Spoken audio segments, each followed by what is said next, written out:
야구야구 김영준입니다. 마지막 보라스 고객의 행선지가 결정됐습니다. 조던 몽고메리는 애리조나와 1년 2,500만 달러 계약에 합의했습니다. 얼마 전 애리조나 토니 로벌로 감독은 스넬의 자이언츠 행에 대해 왜 다들 이리로 오는지 모르겠다. 하지만 우리는 맞서 싸울 준비가 되어 있다는 말을 한 적이 있습니다. 몽고메리와 애리조나의 계약은 2년 차에 자동 실행 옵션이 있습니다. 몽고메리가 올해 10경기 이상 선발로 나서면 2천만 달러 옵션이 내년에 자동 실행되고 18경기 이상 나서면 250만 달러, 23경기 이상 나서면 250만 달러가 추가돼 2,500만 달러 옵션이 됩니다. 이에 올해 정상적인 시즌을 보내면 2년 5천만 달러 계약이 됩니다. 보라스의 다른 고객들인 벨린저, 스넬, 체프먼이 FA 제수를 할 수 있게 옵트아웃을 원한 반면 몽고메리는 최대한 긴 계약을 희망했습니다. 다른 3명은 생애 한 번 받을 수 있는 퀄리파잉 오퍼를 이번에 받았기 때문에 내년 FA 시장에 나오면 지명권 손실이 일어나지 않는 선수가 되지만 몽고메리는 이번에 받지 않았기 때문에 FA 제수를 하고 퀄리파잉 오퍼를 받으면 불리해지기 때문이었습니다. 198cm의 장신으로 양키스 시절 미완의 대기였던 몽고메리는 2022년 8월 세인트루이스로 트레이드됩니다. 양키스 입장에서는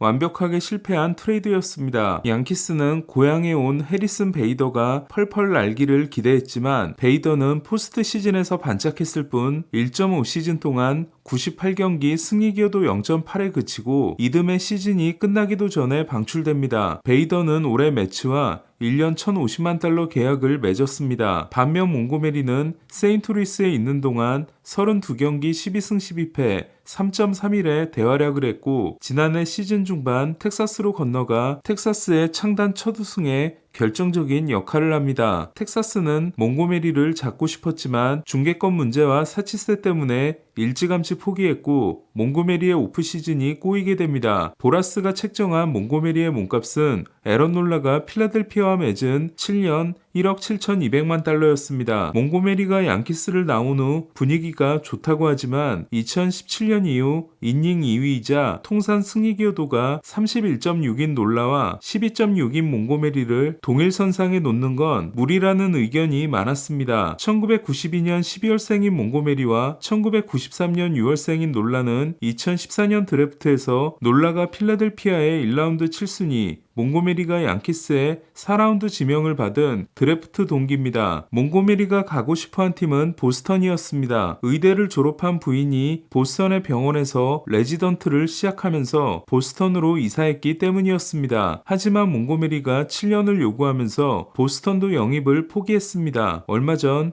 뉴욕 포스트 조엘 셔먼은 몽고메리가 기준을 놀라의 7년 1억 7천만 달러에서 글래스나우의 5년 1억 2,500만 달러로 낮췄다는 보도를 했습니다. 진보드는 몽고메리가 두 팀으로부터 장기 계약을 제안받았는데 양키스와 보스턴이 관련되어 있고 애리조나와 필라델피아를 주목해야 한다고 했습니다. 하지만 최대 2년 5천만 달러 계약에 그친 걸 보면 몽고메리가 받았다는 단연 계약은 평균 연봉이 매우 낮았을 가능성이 높습니다. 이로써 보라스는 치욕으로 기록될 만한 오프시즌을 끝냈습니다. 보라스는 이정우에게 6년 1억 1,300만 달러 계약을 안기는 것으로 최고의 스타트를 끊었지만 시장 분위기를 간과하고 빅5를 모두 미아로 만들었습니다. 이에 2억 4천만 달러를 원했던 스넬은 2년 6,200만 달러, 2억 달러를 원했던 벨린저는 3년 8천만 달러, 1억 7,200만 달러를 원했던 몽고메리는 2년 5천만 달러, 2년 5천만 달러를 원했던 JD는 1년 1,200만 달러 계약에 그침으로써 실제로 받은 계약이 목표했던 액수의 30%에 그쳤습니다. 그 밖에 리스 호스킨스, 쇼 머나야, 닉 마르티네스, 마에다와 몬타스 계약을 더하면 10억 달러 매출을 기대했던 보라스는 4억 8,900만 달러에 그쳤습니다. 그래도 많은 돈이긴 합니다. 흥미로운 점은 지난해 오프시즌의 빅네임 중 상당수가 NL 서브에 직결했다는 겁니다. 다저스가 오타니, 야마모토, 글래스나우, 테오스카, 샌프란시스코가 이정우, 솔레어, 체프먼, 스넬, 레이, 애리조나가 이로드와 몽고메리, 샌디에고가 시스와 마치이를 새로 영입하면서 후안 소토가 양키스로 떠났을 뿐 플레이오프는 타지구 또는 타 리그에서 온 선수들이 대거 등장했습니다. 그리고 11억 5천만 달러를 쓴 다저스, 3억 4,400만 달러를 쓴 샌프란시스코, 1억 8,500만 달러를 쓴 애리조나, 5천만 달러를 쓴 샌디에고 네 팀은 이번 FA 시장에서 돈 38억 달러 중 거의 절반에 가까운 17억 3천만 달러를 NL 서부 내에서 지출했습니다. 물론 NL 서부에는 찰리 블랙문에게 1년 1,300만 달러 계약을 주고 다코타 허드슨, 제이콥 스탈링스와 계약하면서 1,650만 달러를 쓴 콜로라도도 있습니다. 이는 악의 제국 시절 양키스가 돈을 펑펑 쓰게 되면 보스턴이 그에 대응하는 지출을 하고 두 팀을 잡기 위해 다른 팀들까지 돈을 쓰면서 돈이 아메리칸 리그로 몰렸던 장면이 NL 서부에서 재현되고 있다고 보면 될 것 같습니다. 이제는 다저스가 악의 제국인 셈입니다. 샌프란시스코가 레이와 스넬, 애리조나가 이로드와 몽고메리, 좌한 선발을 2명씩 영입한 건 다저스 타선을 상대하기 위함입니다. 이번 스토브리그에서 가장 놀라운 팀은 일본 선수들에게 10억 달러 이상을 쓴 다저스와 보라스 난민을 적극 수용한 자이언츠도 있지만 애리조나라고 할 수 있습니다. 애리조나는 샌디에고와 함께 발리 스포츠가 중계권을 가장 먼저 박탈당한 구단입니다. 하지만 과도한 지출을 한 샌디에고가 페이롤을 크게 줄인 반면 그동안 실탄을 많이 모은 애리조나는 오히려 페이롤을 1억 5,500만 달러에서 2억 1,500만 달러로 6천만 달러를 늘렸습니다. 반면 샌디에고는 지난해 2억 9천만 달러에서 2억 2천만 달러로 7천만 달러를 줄였습니다. 애리조나는 케빈 타우스 단장과 토니 라루사 사장 시절 배가 산으로 가는 것 같았지만 2017년 마이크 헤이즌 단장 부임 후 착실하게 전력을 다져가고 있습니다. 앱스타인 사단 중에서 마지막으로 보스턴에 남아있던 헤이즈는 보스턴이 돈브로스키를 데려오자 애리조나로 자리를 옮겼고 보스턴의 벤치 코치였던 로벌로를 감독으로 데려왔습니다. 둘은 올해로 9년째 호흡을 맞추고 있습니다. 선발진에 좌안이 부족했던 애리조나는 에두아르도 로드리게스에 이어 몽고메리까지 영입함으로써 좌우 균형이 더욱 좋아졌습니다. 이로드가 현재 광배근 부상이긴 하지만 심각한 부상은 아니기 때문에 이로드와 몽고메리가 모두 합류하면 1선발 잭 갤런, 2선발 메릴 켈리, 3선발 에두아르도 로드리게스, 4선발 조던 몽고메리, 5선발 브랜든 팟의 로테이션이 완성되며 좌완 토미 헨리와 우완 라인 넬슨이 예비 전력으로 대기하게 됩니다. 다만 애리조나는 마무리 폴 시월드가 복사근 부상을 당해 초반 공백이 불가피합니다. 샌디에고가 시스를 영입하면서 5%, 샌프란시스코가 스넬을 영입하면서 10%의 PS 진출 확률을 높인 NL 서부는 현재 다저스가 93.2%로 1위, 자이언츠가 44.6%로 2위, 애리조나가 44.2%로 근소하게 3위, 샌디에고가 43.0%로 4위입니다. 이에 몽고메리 합류가 반영되면 애리조나가 다시 2위가 될 전망입니다. 오늘 마지막 시범 경기를 통해 오라클 파크에서 처음 경기를 한 이정우는 샌디에고, 다저스, 샌디에고로 이어지는 10연전에서 좌한 선발은